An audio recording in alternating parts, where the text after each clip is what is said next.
Ingvar Kamprad founded Ikea when he was 17 years old and worked on it until he died at 91 years old. He wrote what they called the Ikea Company Bible. It's a document that's called The Testament of a Furniture Dealer. I actually love the message inside so much that I had the document printed and bound, and it is now sitting on my desk. And in that document, and something Ingvar repeated for more than 6 decades, was that cost awareness was to be Ikea's anthem. Ingvar's dedication to that idea was total. And the way that Ingvar spoke about this, it sounded and reminded me a lot of what Sam Walton would say about the importance of cost control in his autobiography. There's multiple different quotes from his autobiography where Sam talks about this.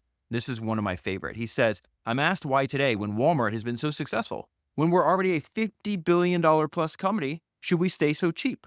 That's simple, because we believe in the value of the dollar. We exist to provide value to our customers." This is something Ingvar repeats over and over again, which means that in addition to quality and service, we have to save them money. Every time Walmart spends $1 foolishly, it comes right out of the customer's pocket. Every time we save them $1, that puts us one step ahead of the competition, which is where we always plan to be. Control your expenses better than your competition. This is where you can always find the competitive advantage. For 25 years running, long before Walmart was known as the nation's largest retailer, we ranked #1 in our industry for the lowest ratio of expenses to sales. Anyone and everyone who is committed to being great at building their business is obsessed with watching their cost. Ingvar says this in the book. He says that we pushed cost awareness at all levels with almost manic frenzy. There's a line in Andrew Carnegie's biography that describes him. It said cost control became nearly an obsession. Sam Walton,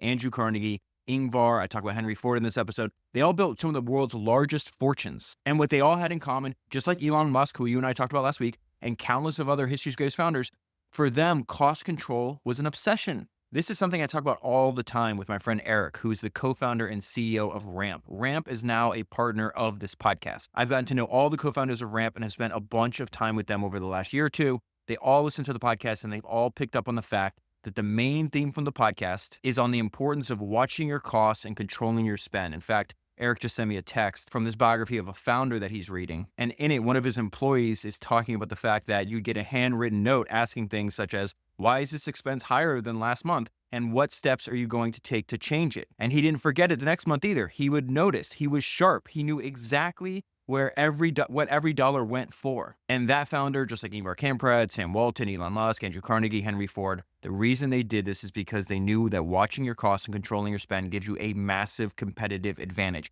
And that is the reason that Ramp exists. Ramp exists to give you everything you need to control your spend. Ramp exists to give you everything you need to make cost control an obsession. I think Ramp's website is incredible. Make history's greatest entrepreneurs proud by going to ramp.com to learn how they can help your business control costs. That is ramp.com. Imagine one of the coldest little countries in the world. Think of the most barren part of that country. See in front of you a God-forsaken place deep in the forest.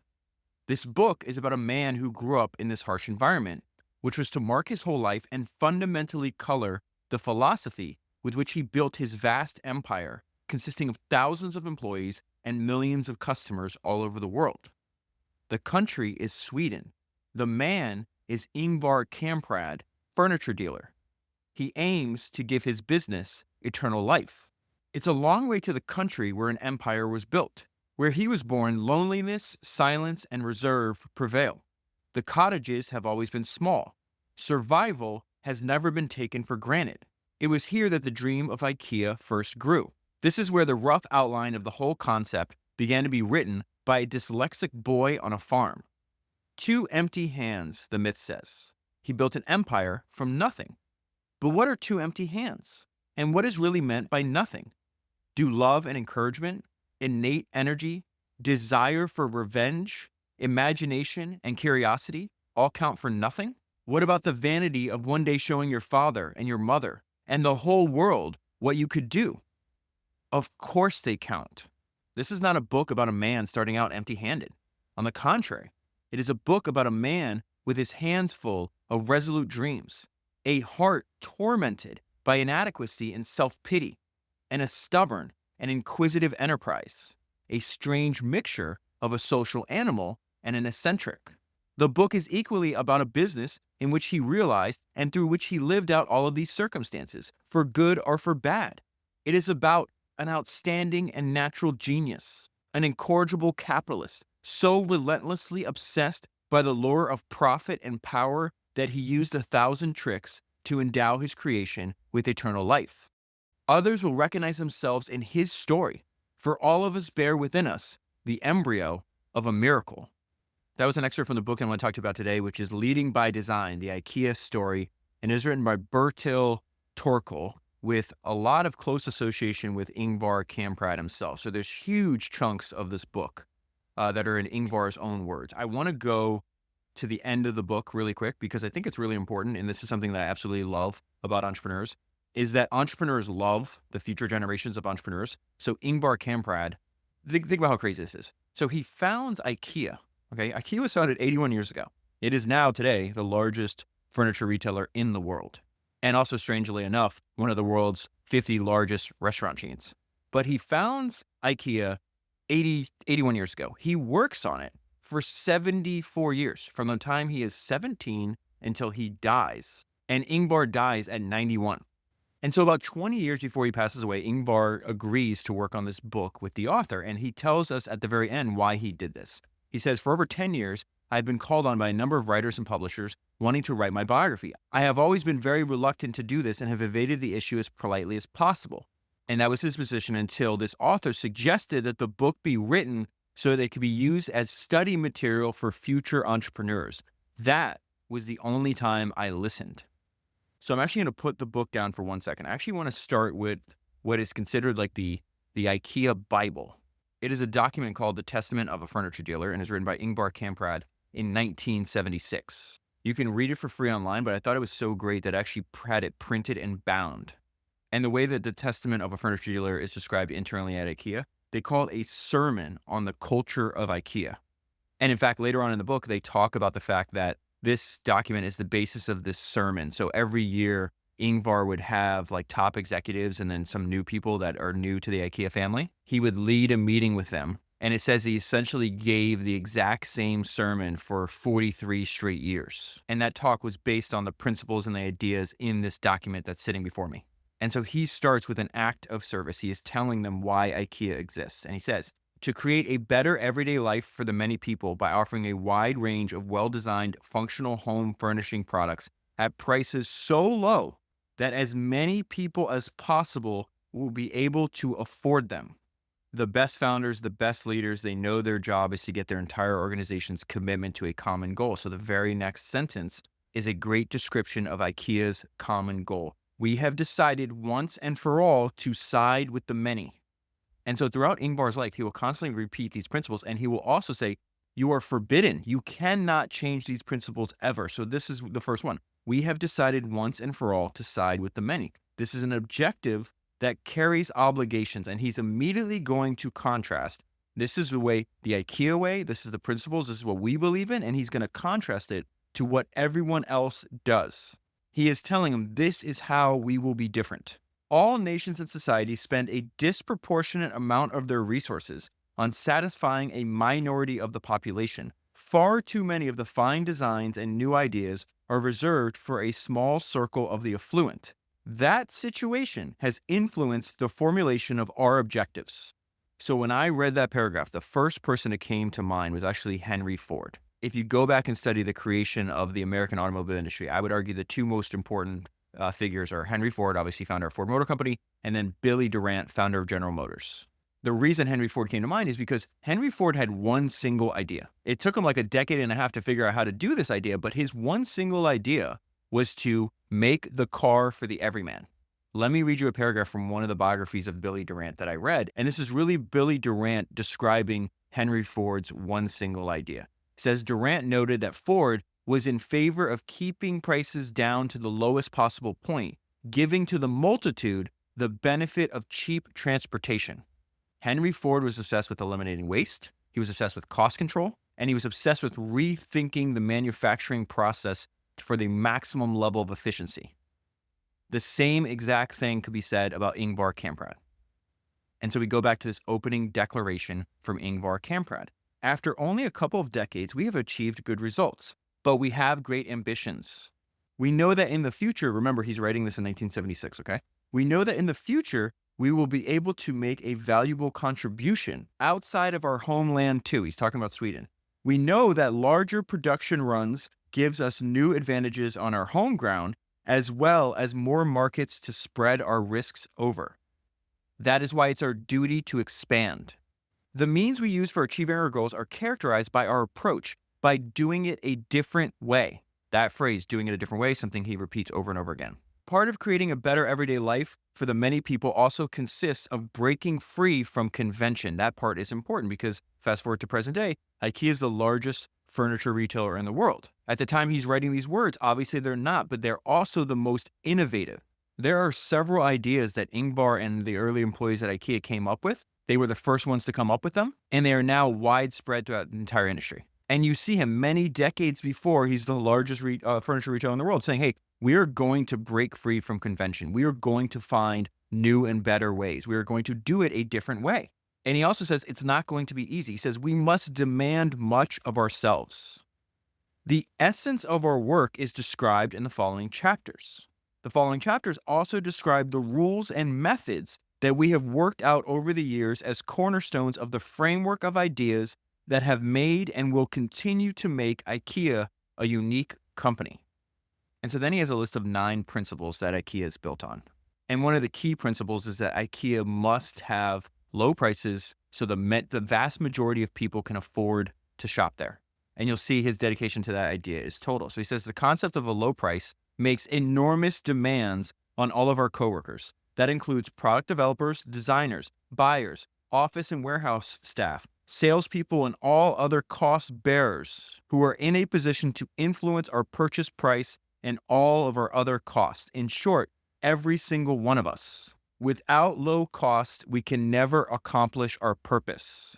And so you and I have talked about this over and over again, the fact that the greatest entrepreneurs throughout history, they cost control is an obsession for them. That definitely applies to Ingvar as well. He talks about it over and over again. You have to control your costs because we must have low prices. And then he ends this section saying there is no compromise. This principle will never be compromised. He says, our policy of serving the many can never be changed. And so in the next section, he starts talking about the IKEA spirit. What you and I would call company culture, he calls the IKEA spirit.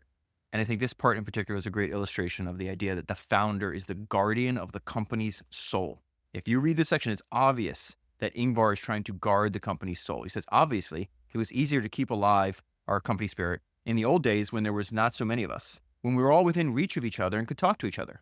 Things were more concrete in those days. The readiness to give each other a helping hand with everything, the art of managing on small means, of making the best of what we had. Cost consciousness to the point of being stingy, humbleness, undying enthusiasm, and the wonderful sense of community through thick and thin. Those are just some of the principles that he's going to repeat over and over again for 7 decades. And this is what I really mean about, he definitely has a specific point of view. He knows exactly what he wants his company to do. He knows exactly how he wants the company to be built. He knows exactly the kind of people he wants working inside of his company. He says, not everybody in a large group like ours can feel the same sense of responsibility and enthusiasm. Some undoubtedly regard the job simply as a means of livelihood, a job like any other. Sometimes you and I must share the blame for failing to keep the flame alight, for faltering in our own commitment at times, for simply not having the energy to infuse life and warmth into an apparently monotonous task. The true IKEA spirit is built on our enthusiasm, our constant striving for renewal, from our cost consciousness, from our readiness to take responsibility, from our humbleness in approaching our tasks, and from the simplicity of our way of doing things. Those who cannot or will not join us are to be pitied. A job must never be just a livelihood. If you're not enthusiastic about your job, a third of your life goes to waste.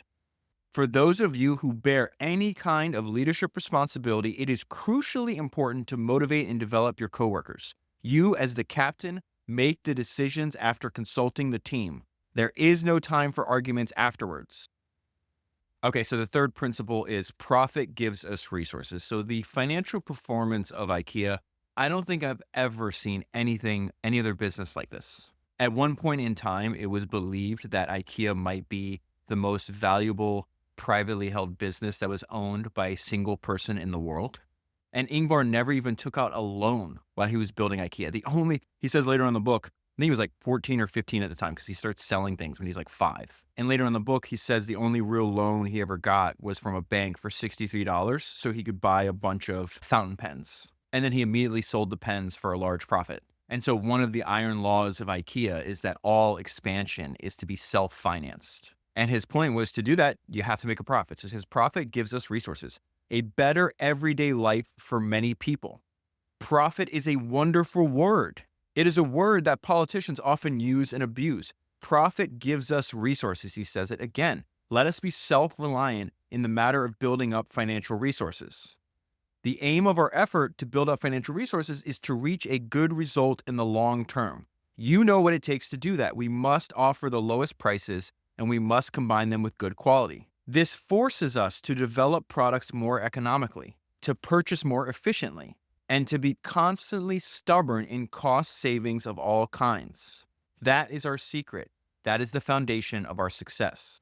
And so principle number 4 is reaching good results with small means. Again, this is what I meant about Henry Ford, the similarity to Henry Ford. They were both obsessed with eliminating waste and increasing efficiency. They were both relentlessly resourceful. So it says reaching good results with small means. Wasting resources is a mortal sin at IKEA. It is not all that difficult to reach set targets if you do not have to count the cost. Any designer can design a desk that will cost $5,000, but only the most highly skilled can design a good functional desk that will only cost $100. This is one of my favorite lines and out of everything that he said. Expensive solutions to any kind of problem are usually the work of mediocrity. We have no respect for a solution until we know what it costs. An IKEA product without a price tag is always wrong. Waste of resources is one of the greatest diseases of mankind. And he's not just talking about money. He's constantly hounding on doing more with less time. It is also a mortal sin to waste time at IKEA. Waste costs us even more in little everyday things. Filling out papers that you'll never need again. Spending time proving that you were right. Postponing a decision to the next meeting because you don't want to take the responsibility now. Calling somebody when you could just as easily send a note. The list is endless. Use your resources the IKEA way. Achieve good results with small means. Number 5, simplicity is a virtue. Indecisiveness generates more statistics, more studies, more committees, more bureaucracy. Bureaucracy complicates and paralyzes. Planning is often synonymous with bureaucracy. This is going to sound a lot like Elon Musk in the early days of SpaceX, which you and I talked about last week. There's a line in that book, no reports, no committees, just done. No work about work, just work. Ingvar is saying the exact same thing here. And he's not shy about this. Listen to what he says here. Do not forget that exaggerated planning is the most common cause of corporate death. Exaggerated planning leaves you less time to get things done. Complicated planning paralyzes. So let simplicity and common sense guide your planning. Simplicity is a fine tradition. Simplicity is a virtue. Number 6 is a principle he's already mentioned multiple times, doing it a different way. If we from the start had consulted experts about whether a little community like Almhart, these are tiny little towns in Sweden that he grew up in, highly likely I'm mispronouncing them. I looked it up and tried to practice the pronunciation before. I promise you I did. Almhart, I think is how you say it. But it says if we had asked experts about whether this tiny little community in Sweden could support a company like IKEA, they would have undoubtedly advised against it. Nevertheless, Almhart, is now home to one of the world's biggest operations in the home furnishing business. By always asking why we are doing this or that, we can find new paths. By refusing to accept a pattern simply because it is well established, we make progress. We dare to do things differently. Our protest against convention is not protest for its own sake. It is the deliberate expression of our constant search for development and improvement. Maintaining and developing the dynamism of our business is one of the most important tasks. That's why I hope that we will never have 2 identical stores. Dynamism and the desire to experiment must continually lead us forward. I'm going to go back to that one line that I think really jumps out from this section. That is why I hope that we will never have 2 identical stores. So Ingvar Kamprad was dyslexic. There's another dyslexic founder that I covered several years ago. It is the founder of Kinko's. Paul Orfalea, because of his dyslexia, would not sit in office. So how he spent his time, he would travel around and visit all of the different Kinko's stores. And Kinko's stores at the time, before he sold it to FedEx, They were all under different ownership, and they were also all run in a different way. And there's a great line in his biography where it says, you have to remember he's been picking up the best ideas from all around the country. And so one of my favorite ideas in Paul's biography is the fact, because he was dyslexic, he would use, this is a long time ago, so he would essentially have a corporate-wide or company-wide voicemail system. So he'd spend his days visiting all the stores, all the great ideas that he'd pick up from around the country. At the end of his day, he would call into this number and he would just talk for a few minutes about what he learned that day. And so then if you worked at Kinko's, you could come in the next morning and listen to that recording. And so this way of dispersing and spreading the ideas throughout Kinko's is so beneficial and so helpful. People were like, well, Paul, if this is like the best way to do checkout, or this is the best way to do marketing, or this is the best way, to do this print job, why don't you mandate that all the other stores do it that way, since that's the best way? And what he said was brilliant. He said, because if I do that, then that is the best way it will ever be. Paul understood that all these individual stores were like miniature laboratories, and you did not want to restrict their ability to discover new things through trial and error.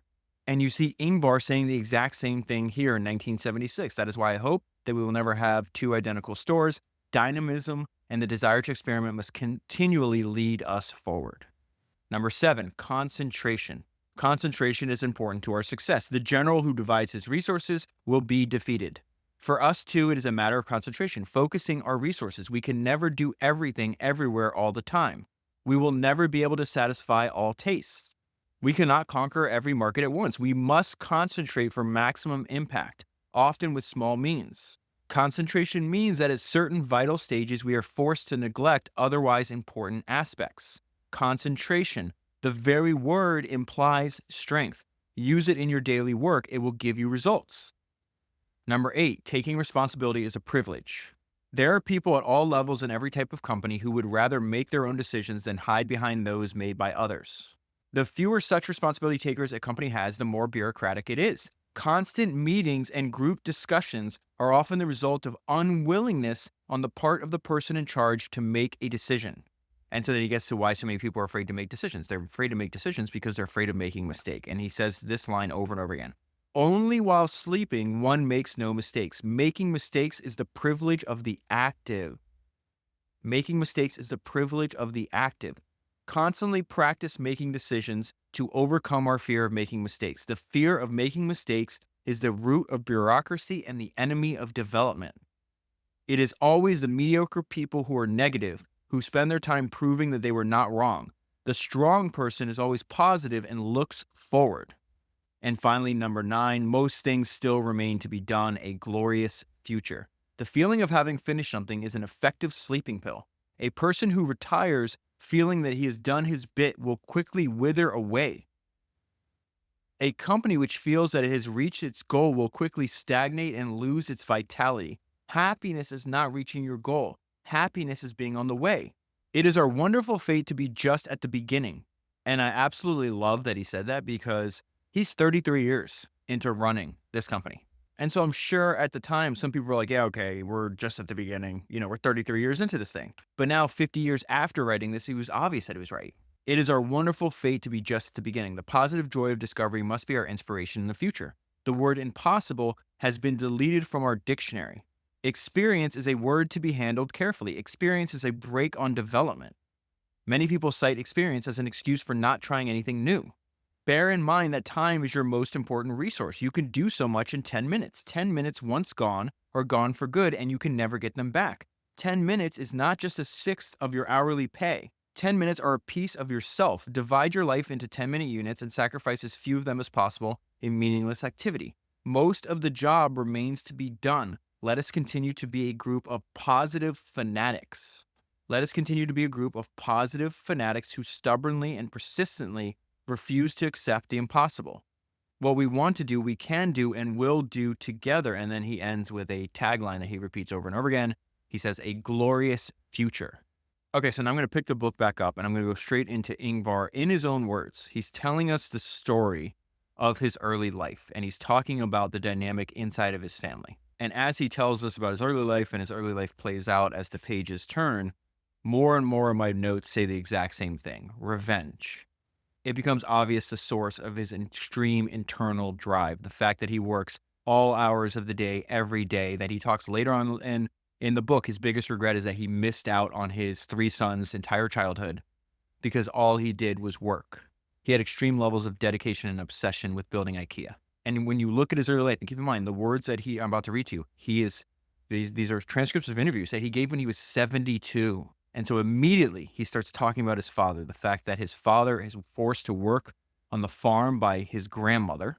Ingvar's grandmother is the matriarch, the very powerful person in the family. She reminds me, she's like this Estee Lauder type of character, a personality and a person that dominates everybody around them. And so he says, my father was only 25 and he didn't want to be a farmer at all. But his mother's word was law and he became her obedient tool.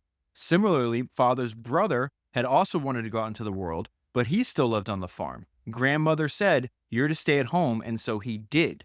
My uncle finally chose the same route as his father, and he shot himself in 1935. I was 9. And so the backstory there, which I think also tells why his grandmother had to be such a hard ass, was they were German immigrants into Sweden. They had very few resources, almost no money, and their farm was failing, and Ingvar's grandfather took the easy way out. He had 2 or 3 small kids, and his wife was 6 months pregnant, and he shoots himself and abandons them. And so his grandmother finds herself in a strange country, no friends, a failing farm, and a bunch of children to take care of. So his grandmother absolutely dominates his father. Now he tells us about his mother. My mother was loved by everyone. She was an amazing person to whom nothing was allowed to be impossible. Mother soon discovered the poor state of my father's business affairs. So I'm going to pause there. What do we know? We know that he came from a family with very limited resources. His father allowed himself to be dominated and to be told what to do by other people. His father was very bad at business. His father did not have a lot of money. When you read about Ingvar's early life, this is a perfect illustration of this principle you and I talk about over and over again, that you can always understand the son by the story of his father. The story of the father is embedded in the son. And he's going to say so explicitly in a few pages. So let's go back to his mom. Mom discovers, hey, my husband, the father of my children, is going to send us into poverty if I don't do anything. She discovered the poor state of my father's business, so she started a guest house. We rented out rooms to visitors. We rented out every room. Every room was taken except my parents', into which we all squashed together. My mother was a heroine in silence. He loved his mother. He admired her. He just said she was loved by everybody. Listen to what happens next. She contracted cancer before she was 50. She died at the young age of 53. I was 27. A few years later, I started up a foundation for cancer research that bore her name. This theme of revenge is ever present and reoccurring in his life. Fate took my mom, the person I probably loved more than anybody else from me, at a young age. I will have enough resources that I can set up a foundation for cancer research and name it after her. The very thought of my mother's death makes me weep. He was 27 when she died. He is 72 when he says that. And then he moves into the fact that he was a born entrepreneur. I suppose it was slightly peculiar in that I started tremendously early doing business deals. My aunt helped me buy my first 100 boxes of matches in Stockholm. The 100 boxes of matches cost me 88 cents. I sold the boxes at 2 to 3 cents each. Talk about profit margins. I still remember the lovely feeling. I can't have been more than 5 at the time. Later on, I sold Christmas cards. I caught fish and then would cycle around on my bicycle selling them. When I was 11, I was selling garden seeds. Selling things became an obsession. It is not easy to know what might drive a boy more than a desire to earn money. The surprise that you could buy anything so cheaply and sell it for a little more. But here we go. But I remember walking in the meadows with my father. I was 10. We came to a place at which he said, I'd like to make a forest track here, but it would cost too much. Then we went somewhere else. And again, it was the money that was lacking to carry out my father's many plans. I remember thinking at 10, if only I could help father. Suppose I could get some money so that I could help father. And this is the lesson that his little 10-year-old brain took away from that. To carry something out, you clearly had to have means. He starts that paragraph saying selling things became an obsession. He ends it telling you why. He is telling us when he was a child, he realized my obsession will fix the financial problems of my family. And it's a few years later where he says a manager of a bank lent him about $63, which he considered to be a fortune at the time, so that he could purchase 500 fountain pens from Paris. This was essentially the only real loan I have taken out in my life. That is nuts. Trading was in my blood. And he talks about another one of his heroes. And this is going to be another source of revenge. So his paternal grandfather shot himself, right? His maternal grandfather ran a little country store. And Ingvar, when he was very, very small, would spend entire days in his grandfather's country store. And he said, grandfather had one great love on earth, and that was me. He became my very best playmate. Unfortunately, he was just as kind in business life, and he quite simply found it difficult to accept payment. So this country store no longer exists as a business. But by sheer chance, Ikea took it over. I bought the whole property and the site around it. A furniture store now stands on the foundation of the country store. Revenge. He says by sheer chance. Bullshit. That was not chance. That was sheer will. And then he goes back to talking about his relationship with his paternal grandmother, the fact that she treated him differently. He was special. Grandmother was a domineering person, regarded with great respect, but she liked me very much. In contrast to most of the others on the farm, I never suffered at all from her dictatorial temperament. In fact, she gave him a lot of confidence. She was his first customer. When I was about 5 and began buying and selling things, she became my very special and my most faithful customer. That gave me the courage to take the next step and go on selling to the neighbors as well. I was a child who loved both my stern grandmother and my good father. I listened to their stories. And of course, as a child, I was indoctrinated and pro-Germanized. So later on, many decades later, this I think in the 80s or 90s, he talks about this point of his life, the fact that his grandmother was a fan of Hitler and sympathetic to the Nazi movement. This comes up and almost ruined his life. And so he says this was to have unexpected consequences in my life long after the political aberrations of my childhood and teens. I was made to pay for this German influence. To give you some context here, his grandmother was from a German state called Sudetenland. And after World War I, Sudetenland became part of Czechoslovakia. But his grandmother was a German who did not identify nationally as a part of, as a Czech. So she would tell her grandson that the happiest day of her life was actually when Nazi Germany annexed Czechoslovakia in 1938. And obviously Hitler was in power at that time, but from his grandmother's point of view, the Nazis were reuniting Germans with Germans. And so what Ingvar said was he was indoctrinated into this ideology through his grandmother, but he was too young to think independently. He would have been 12 years old in 1938. So anyways, in 1994, this comes up. The media says the founder of Ikea is a Nazi. Ingvar's response is to cooperate with the media. He gives these long interviews. He explains everything. And then it blows over. A few years later, another media organization says, hey, actually, you weren't a kid. We might have evidence that you were actually still believing this when you were in your 30s. Ingvar is able to disprove that. But what was fascinating, and it ties more to, the scope of what you and I want to talk about, which is the way he built his business, is the second time around, what he was most mad at is they tried to say that he got the seed money to start Ikea from the Nazis. And since he had already settled these allegations a couple years before, it said he was furious that anyone thought he borrowed money at all. And he says, in his own words, they could have accused me of murder, but not of borrowing money. And so let's go to the founding of Ikea. He is 17 years old. He is about to go away to school. He calls it the School of Commerce. And he decides he wants to start his own trading firm. So this is way before he goes, and he is exclusively a furniture dealer. That's the way he describes himself the rest of his life. At this point, he's just buying and selling all kinds of things. And so when he's 17, he founds the firm Ikea. The I is for his first name. The K is for his second name. The E is for the name of the farm he grew up on. And A is for his hometown. And so something that's common when you read a lot of biographies is you see that true interest is revealed early. So even before he founded Ikea, he was obsessed with something that most kids are not obsessed with, which is distribution. He did not understand why he could buy something so cheaply, and yet when he would see it in stores, it was so expensive to buy. And so he uses a term that I wasn't familiar with to describe this obsession. And I looked it up, and it says it's an idea that dominates the mind, an obsession. And what he's talking about is that distribution became an idea that dominated his mind, and then that was an obsession.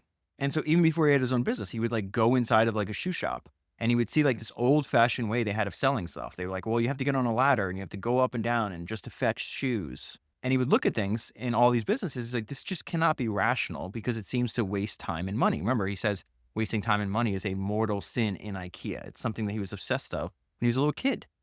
And so the first thing he does to start IKEA, he's just a mail order company. And he'll go and find importers and exporters and he'll become agents for them.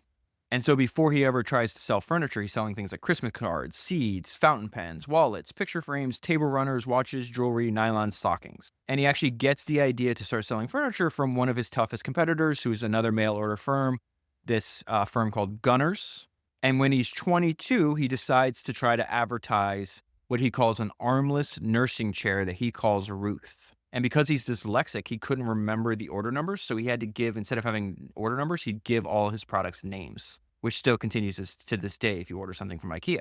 And so right away, he realizes, hey, I think I stumbled into something very valuable. He says the response, once he advertises his chair, the response was unambiguous. We sold a huge amount. So then he doesn't stop just at chairs. He's like, okay, I'll advertise a sofa and a chandelier. And this was the result. Everything went. That was how the business started. People ordered on a mail order form from us, and the factories delivered it to them.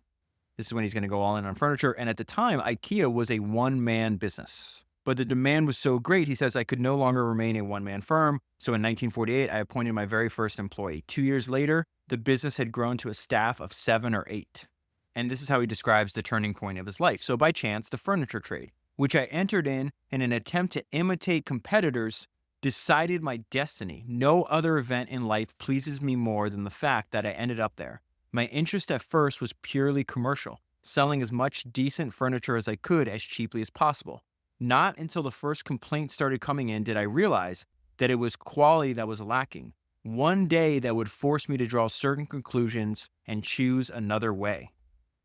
What he's talking about there is combining a mail order catalog with an actual furniture store. And they did that because 7 or 8 years into the business is about to die. And so he describes this time for us. IKEA was very much at a crossroads. Competition in mail order had become almost unendurable, a fact that one simple example can illustrate. So all the mail order, him and his mail order competitors, they're all ordering from the same manufacturers. So he talks about, hey, we're all selling the same ironing board. And so if I advertise it for $23, then my competitor will just come along and advertise it for $22. And then another competitor will just come along and advertise it at $21. And then eventually, when we can't make money on that ironing board, we'll find another ironing board. And that ironing board will be cheaper, but also lower quality. And so he says, step by step, this price war affected the quality of the ironing board, which became worse and worse. The same applied to furniture. Complaints started to mount, and I could see how things were going. The mail order trade was risking an increasingly bad reputation. And in the long run, IKEA could not survive in that way. The core problem with mail order was that the customers themselves could not touch the goods,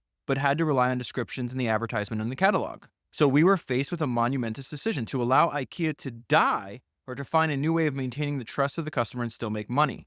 And so Ingvar's having a bunch of conversations with early employees at IKEA. It's like, how do we get out of this vicious circle of lower price, worse quality, then continuing lower price, and even worse quality? And so the idea they came up with was, hey, why don't we try a permanent display or exhibition of our furniture? And so Ingvar has a choice. Let his business die or take a risk and try something new. So he winds up buying a rundown, out-of-business department store. He spends $1,600 to get the store, and then he has to invest another like $75,000 to renovate it and get it ready to open. And so it is at this point in 1952 that he stumbles upon, out of necessity to save his company, the blueprint upon which the future success that he's going to have rests upon. He says, at that moment, the basis of the modern IKEA concept was created, and in principle, it still applies. First and foremost, use a catalog to tempt people to come to an exhibition, which today is our store. And so I think at the time this book is published, remember the book comes out in the late 90s. They have something like 300 stores, something like that. They had sent out by that time over 100 million catalogs. And he was the first one to do this. Mail order and furniture store in one. That business idea had not been put into practice anywhere else. We were the first. And so he sends out all these catalogs with all his products and telling them where and when the first store was going to open. And this is the result. Success was immediate. But I have never been so scared in my entire life as when we opened and saw the line outside. There were at least 1,000 people there. I couldn't believe my eyes. There was so many more people than he expected. He was worried that the floor was going to collapse. He says we didn't know whether the floor would hold all these people. Tens of thousands of people those first years were to go on a pilgrimage to the remote Åmål, this is the little town he's in, from all over Sweden. Most of them had learned about us through the free catalog. So this is an idea I jotted down. I've seen over and over again. In fact, I think I'm going to do another episode on Bernie Marcus. I haven't done one in probably like 5 or 6 years. He was the founder of Home Depot. He just passed away recently at 95 years old. So this is something he talks about in his book. It's in the books on Sam Walton and Walmart as well. And we see the same concept is happening in Ingvar Kamprad's life. It's the idea that in human nature, people will go to great lengths. They will travel vast distances if they think they can save money. That principle is in the founding stories of Walmart, in the founding stories of Home Depot, and we see it again in the founding story of Ikea. And then I've mentioned over and over again that, he has a sermon on the culture of Ikea. He repeats the principles upon which he built his business. He's talking about that very first store, and listen to what he says. Ikea was taking shape as a real business. Many of our unwritten laws were already written by that time. So he talks about this, repeats these over and over again. Helpfulness, thrift, a strong sense of responsibility. To this day, talks about probably 100 times. I don't think there's a Kindle version of this book, so I can't search through it. Probably mentions the importance of watching your costs 100 times. To this day, at Ikea, we try to translate everything into a clear price and state it. Our advertising brochures have on the front or back information on what they cost to compile, often with an indication that it is, in the end, the customer who has to pay for whatever we waste. Cost awareness was to be Ikea's anthem.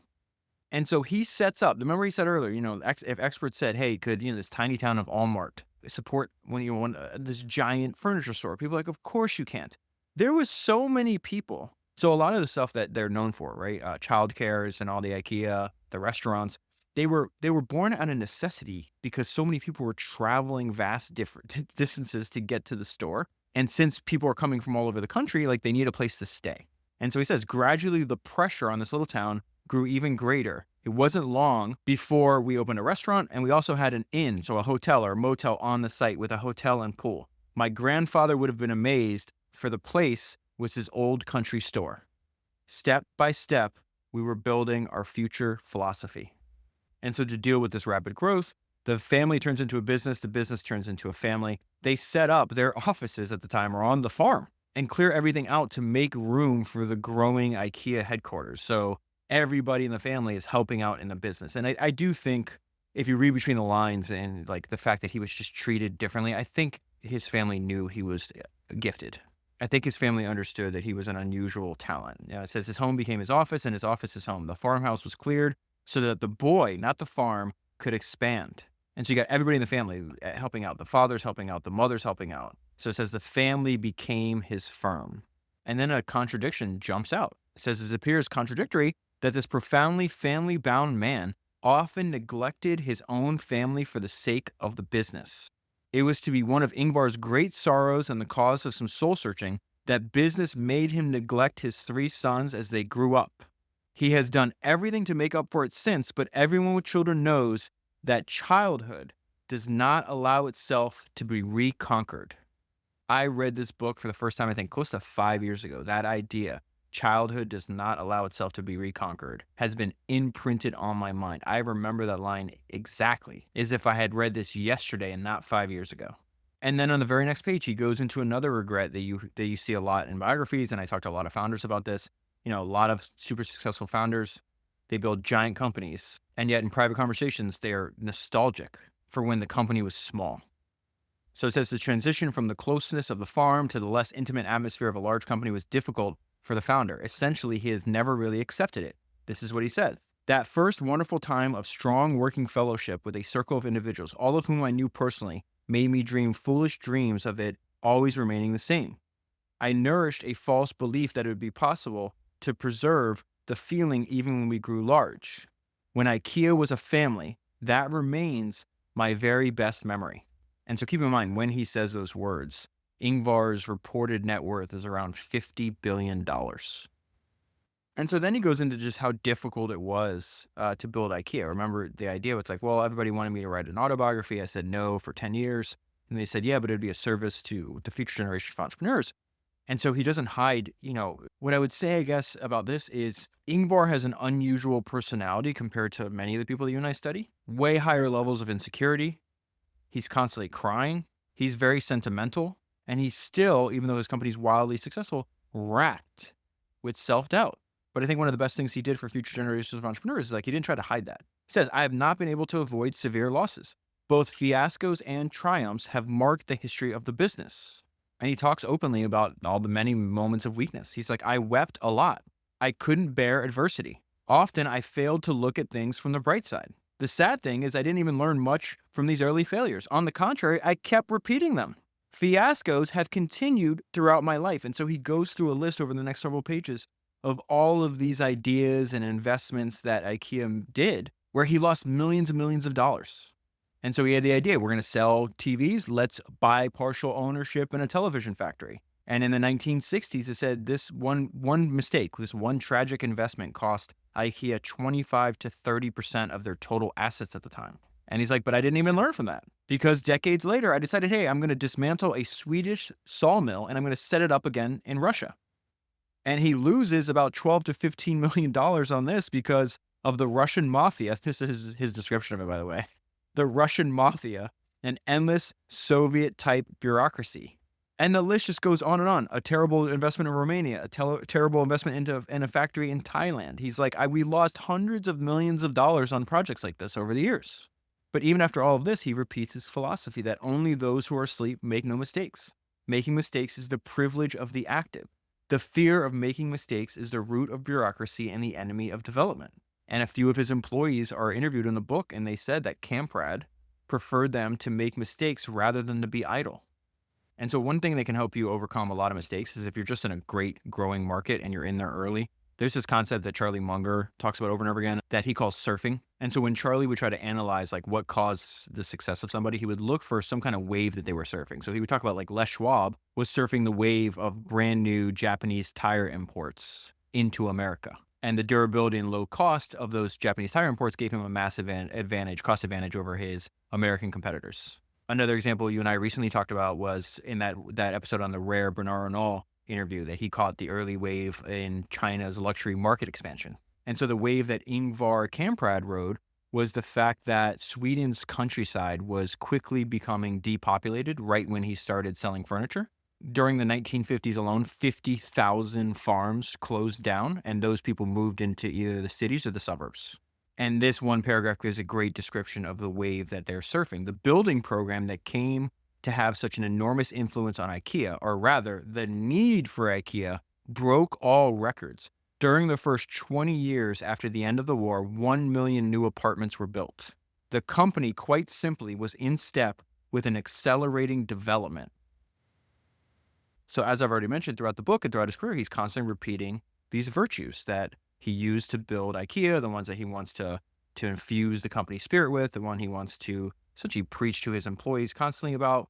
And one of them I haven't covered is going to be really important for this next section. This is the turning point of Ikea into a truly differentiated business. And so it's this idea of craftiness. And I love Ingvar's definition of craftiness. So he defines craftiness the following way. The craftiness is the ability both to be content with the resources one has and to find ways out of tight spots. And so one of the benefits that Ikea enjoyed once they moved away from just a strictly mail order is the fact that they saved on shipping. They have a store. Their other competitors do not. All the other competitors are strictly mail order. And so as Ikea's costs get lower and the efficiency increases, the prices go down. And so all of Ikea's competitors could not match Ikea's prices. So they band together, and there is a trade association. It's the National Association of Furniture Dealers. And so the National Association of Furniture Dealers does everything in its power multiple times to try to push Ikea out of business and get in the way of Ingvar. Remember that definition he has of craftiness, the ability to get your way out of tight spots. So the first thing they do is, at the time, trade fairs were really popular, and it's a way a lot of people discovered in furniture they want to buy. So he brought stuff from the store to the trade fair. And so the trade association said, hey, you can't do that. It's against the rules. Fairs are just for showing items, not selling them. So they managed to get him banned from selling at trade fairs. He's like, that's fine. I'll still attend the trade fairs, and I'll make sure that my prices are prominently displayed. And since his prices were so much lower, they then go and get him banned from even advertising the price of his furniture. And here's a description of this from the book. A ridiculous game developed in which petrified conservative sales thinking was up against a new and insolent price pressure. Ikea was banned again and again and again from doing anything, but kept finding new ways of getting around each ban.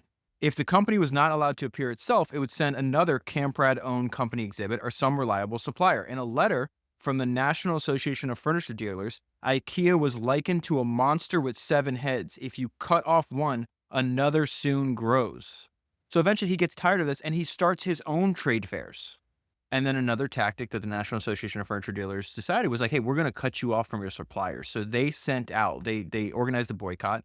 They told all their suppliers, listen, you can sell to one firm like IKEA or, all of us.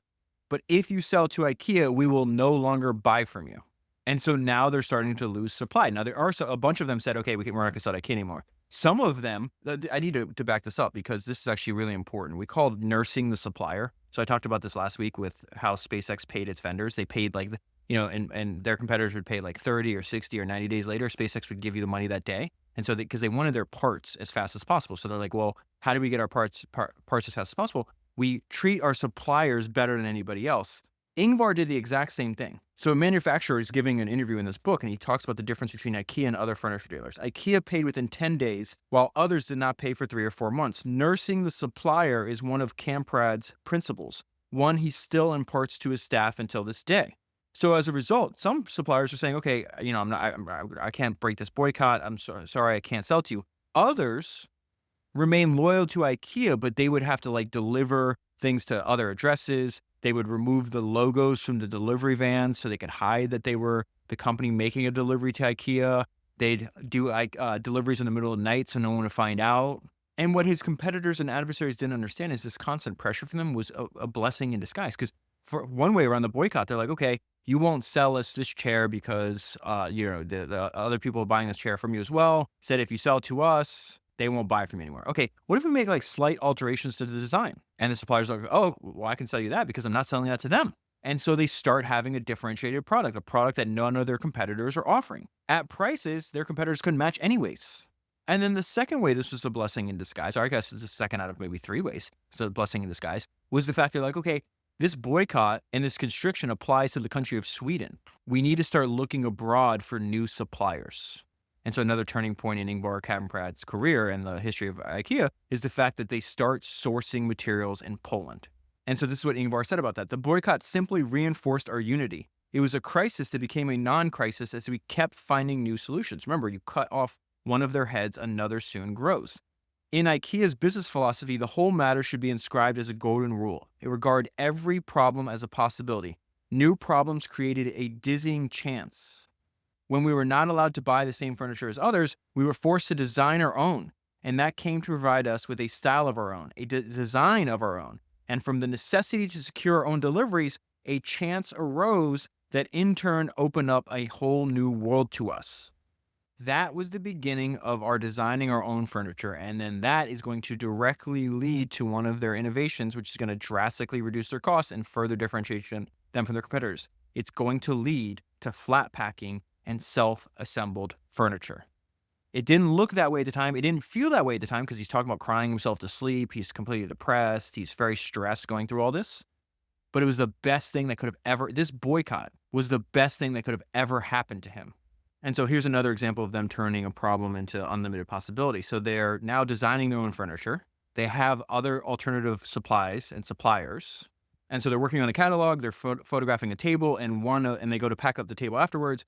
And one of their employees muttered something that changed the trajectory of IKEA forever. He's like, man, this takes up a lot of space. Why don't we take the legs off and put them under the tabletop? And so they're like, wait, if we do that, that changes everything. And so they make their very first self-assembled table. It's called Max. And since it's self-assembled, we had our first flat parcel. And thus we started a revolution. And Ingvar describes it this way. Perhaps it could be said that reality forced the innovation upon us. We had begun to experience a worrisome high percentage of damaged furniture in transport, broken table legs, that kind of thing. Now with flat packing, the less damage occurred during transport and the lower the freight costs were.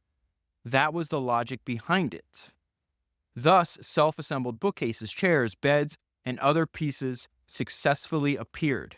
There was an also unexpected benefit. So, okay, you have less damage in transit, you have way cheaper shipping costs, and now that it's flat packed, the customer can take home the furniture that day. If you were ordering a mail order from another furniture mail order, in some cases, you wouldn't get your furniture for months. You could go to IKEA's store and pick it up that day.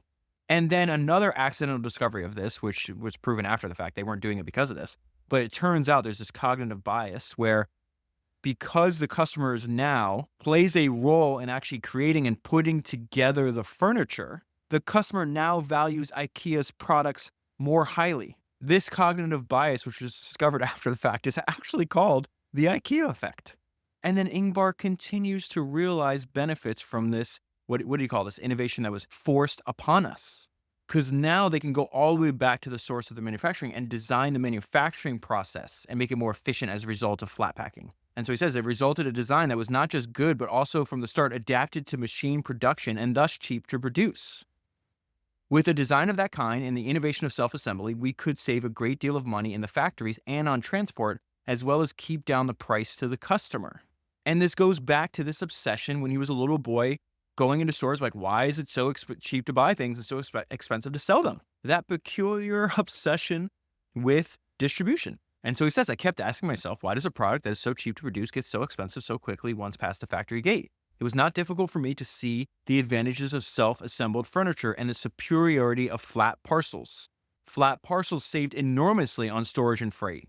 And in the long run, they were to be the prerequisites for the next step, customers taking home parcels of large furniture themselves. And this point is important. We were not the first with this basic idea. There was a small furniture store called NK in Stockholm that was producing the stuff they called knockdown furniture, which is essentially flat-packed furniture that you had to assemble yourselves. The difference was Ingvar was able to inject that idea into a system and a flywheel that compounded all these advantages together over decades. He says they just didn't realize what commercial dynamite they were concealing. IKEA was the first to systematically develop that idea commercially.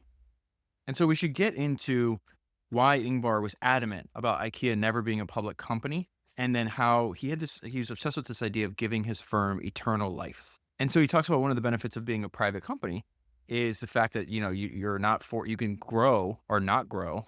You can grow at whatever pace you want. You can take your time or not grow at all. In fact, a friend of mine wanted to becoming close to his heirs or the people still running the company. And he told me something a few months ago. It's fascinating that they said one of the unfair advantages that the private companies have is the fact that in IKEA's case in particular, there was like a 20-year period or something like that where, growth was basically flat.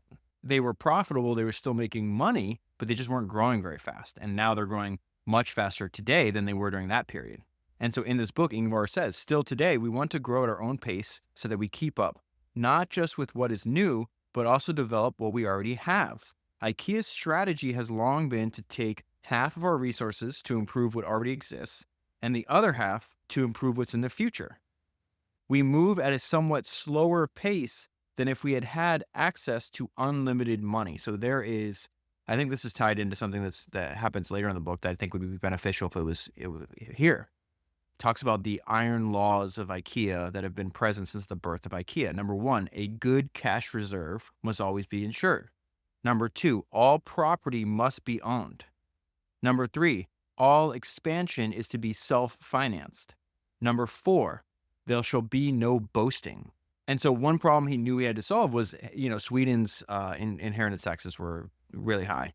And he knew he wanted his sons involved in the business. The sons wanted to be involved in the business. And so he starts thinking about, how do I give this business eternal life? So it's not reliant on one person. It's not reliant on one country. And it starts off just with these handful of questions he's asking himself. How can we keep the future of IKEA without inheritance taxes bleeding the company to death? How can we avoid greedy interests endangering what we've built up?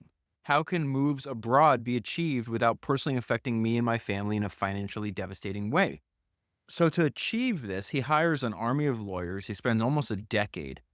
It is one of the most confusing corporate ownership structures I've ever seen in my entire life. If you go to IKEA's Wikipedia page, you can see like a flow chart of all this. I'll try to give you a simple overview of this labyrinth. So the original IKEA company becomes a holding company whose profits are moved to a tax-exempt nonprofit, who then later moves that money into this foundation called Ingvar, which is based in the Netherlands. Then apart from that, there's a trust which owns a Dutch holding company, which then owns another holding company in Luxembourg, which then owns IKEA's intellectual property. The book says the business structure that Ingvar, with an understatement, calls fairly unique in the world is so legally intricate that no outsider is really able to understand it. And bizarrely, this foundation that he created, now over 50 years after he created it, is the fourth largest, technically the fourth largest charity in the world, and so far has accomplished Ingvar's goal, which was we're going to sell furniture that can be taken apart and reassembled, but the company itself can never be dismantled. And so I think the reason that he spends so much time repeating the principles and then doing like leading essentially the Bible study is what they call it. He says over and over again that Ikea is a concept company, and that if we stick to the concept, we will never die. In fact, in the book, it's not just that they're a concept company. They call the concept of Ikea the sacred concept. The company Bible, a furniture dealer's testament, which I read to you earlier, has been reprinted and distributed to over 100,000 employees all over the world. They describe this annual sermon that he gives. He says when he's doing it, he is Billy Graham. A preacher has become a household god, a revivalist speaker and moralizing pastor. He makes jokes, tells stories, and literally sheds a tear. So he's constantly in the book bursting out with tears. He's very emotional, like his emotions are right at the surface. He describes his leadership as the noble art of hugging management and says he's must have hugged several thousand Ikea employees. But I think the most important part of this is to get across that repetition is persuasive. It is altogether a repetition of 43 previous speeches. The theme is the same: Ikea's philosophy, cost awareness, the majority of people, the dream of the good capitalist, hard work, a mission to seek profit and glory. And then he also repeats the need for humbleness over and over again. He says, never be cocky in a moment of triumph. Always prepare for harder times. He says they push cost awareness at all levels with almost manic frenzy. He explains the laws of Ikea and why one of them must be that all property must be owned. He said owning the properties might slow our pace of growth, but it provides security. No landlord can come in 10 years' time and raise the rent by 20%. He believes in the ability to wait out difficulties. He talks about the importance of gathering unfiltered intel from the front line. So he's known, they call it the owner's dawn raids. He will literally appear unexpectedly at a store without warning, sometimes at 5:30 in the morning, just to talk with the men delivering goods into the store. He wants to know what the security was like, what annoyed them the most, were they given morning coffee. The people that are closest to him and know him the best say that his greatest anxiety, and he's full of anxieties, is that Ikea won't survive. They say that he's almost maniacally oriented towards the future, towards the next day. They say it's impossible to satisfy him and that he will never be satisfied.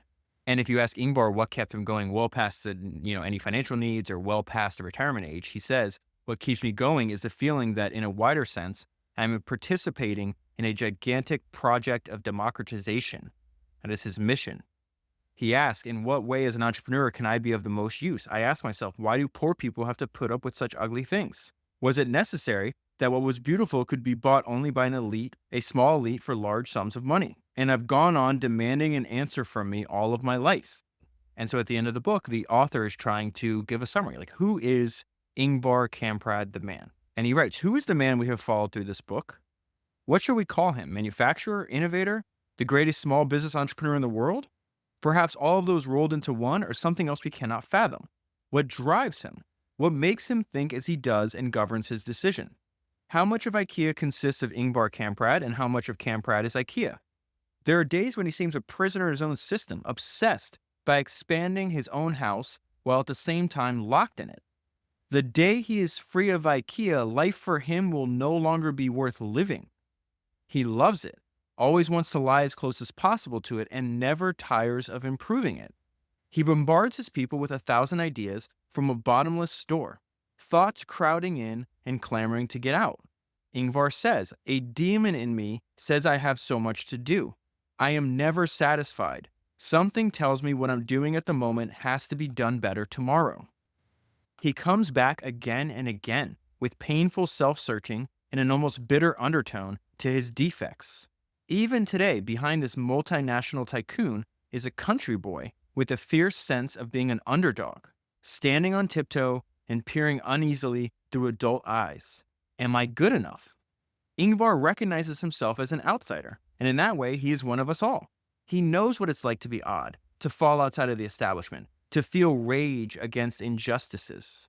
He has a peasant's distrust of a favorable destiny that keeps his feet on the ground. He is full of regrets and eternal hope. When asked, he said, what I've missed most in my life was never taking the time to be with the children when they were young. I have also talked about my many defects, my lack of self-confidence, my difficulty making decisions, my disastrous organizational skills, and all the horrible faults that I fully recognize in myself. Fortunately, I have also been given a certain nose for business and a reasonable dose of peasant common sense. Finally, I am often asked whether when I was young, was I able to predict the development that IKEA had achieved? Naturally not, although my dreams early on were both great and bold. My life was to be spent demonstrating that a functional and good product does not have to be expensive. That is still true today. We still have a long way to go. As I have written so many times and have said at the end of hundreds of speeches, we are just at the beginning of a glorious future. And that is where I'll leave it for the full story. Highly recommend reading the book. If you buy the book using the link that's in the show notes in your podcast player or available at founderspodcast.com, you'll be supporting the podcast at the same time. I will also leave a link down below to the Testament of a Furniture Dealer, which you can read for free online. That is 370 books down, 1,000 to go. And I'll talk to you again soon.